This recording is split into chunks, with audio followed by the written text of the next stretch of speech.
অৰুণোদয় যোজনা ৩,০০০ প্ৰতি মাহে ৩,০০০ টকালৈকে পৰ্যায়ক্ৰমে লৈ যাবলৈ চেষ্টা কৰা হ'ব।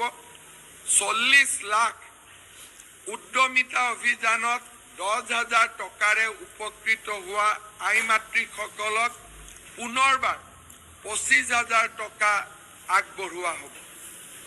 ইয়াৰ সমান্তৰালভাৱে আমি ৰাজ্যত এখন জিলা এখন মেডিকেল কলেজ অসমৰ আই মাতৃসকলৰ বাবে আমি আৰম্ভ কৰা অৰুণোদয় যোজনা ৩,০০০ প্ৰতি মাহে ৩,০০০ টকালৈকে পৰ্যায়ক্ৰমে লৈ যাবলৈ চেষ্টা কৰা হ'ব।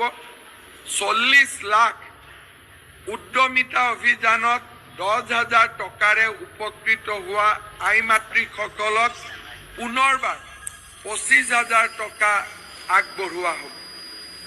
ইয়াৰ সমান্তৰালভাৱে আমি ৰাজ্যত কৰা অৰুণোদয় যোজনা ৩,০০০ প্ৰতি মাহে ৩,০০০ টকালৈকে পৰ্যায়ক্ৰমে লৈ যাবলৈ চেষ্টা কৰা হ'ব।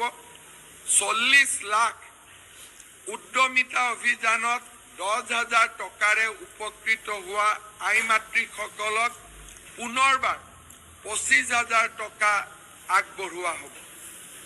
ইয়াৰ সমান্তৰালভাৱে আমি ৰাজ্যত এখন জিলা এখন মেডিকেল কলেজ অসমৰ আই মাতৃসকলৰ বাবে আমি আৰম্ভ কৰা অৰুণোদয় যোজনা ৩,০০০ প্ৰতি মাহে ৩,০০০ টকালৈকে পৰ্যায়ক্ৰমে লৈ যাবলৈ চেষ্টা কৰা হ'ব।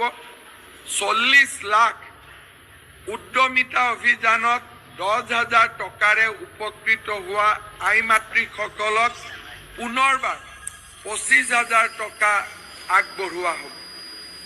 ইয়াৰ সমান্তৰালভাৱে আমি ৰাজ্যত